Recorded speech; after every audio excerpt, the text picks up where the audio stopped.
Assalomu alaykum hurmatli do'stlar, assalomu alaykum azizlar. Glyukoza balandligidan, ya'ni qonda qand ko'payib ketishi sababli oyoq og'riydimi? Shu haqida ozmi ko'pmi ma'lumotlarni e'tiboringizga havola qilaman. Azizlar, men doktor Sheraliman, nevropatolog, psixologman.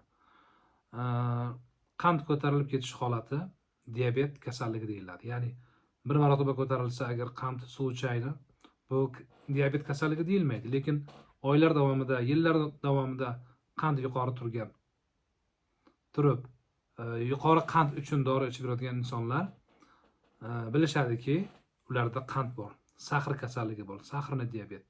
Sahrni diabetni do'stlar bir nechta asoratlari bo'ladi. Oyoqqa asorat berishi mumkin, buyrakka, ko'zga asorat beradi. Ya'ni nefropatiya beradi buyrakka, retinopatiya beradi ko'zga,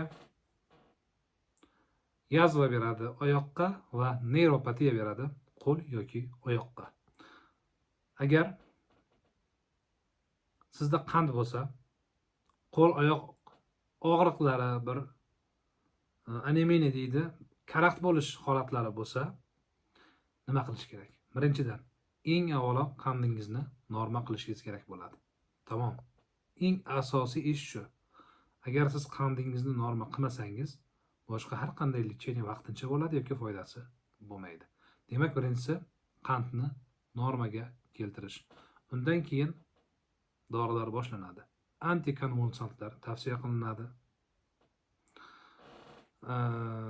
Agar og'riq smeshinli bo'lsa, aralash bo'lsa, ham beldan va ham qand sababli bo'lsa, NPVSlar, miorelaxation, ya'ni mushakni muloyim qiladigan dorilar tavsiya qilinadi.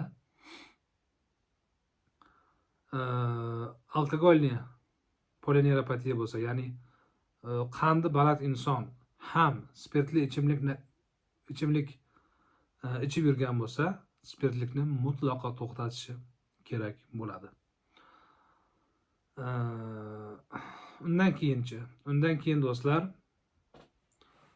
antikonvulsantlar berilgandan keyin shu tioktiv kislota beriladi. Ba'zi bir fiziolechinalar olishi mumkin bo'ladi, lekin asosiysi qandni nazoratga olish hisoblanadi. Sog' va salomat bo'lasizlar. Tojikiston Respublikasi Istarafshan shahrida ishlayman. Qabulga kelib o'zingizni ko'rsatishingiz mumkin. Rahmat.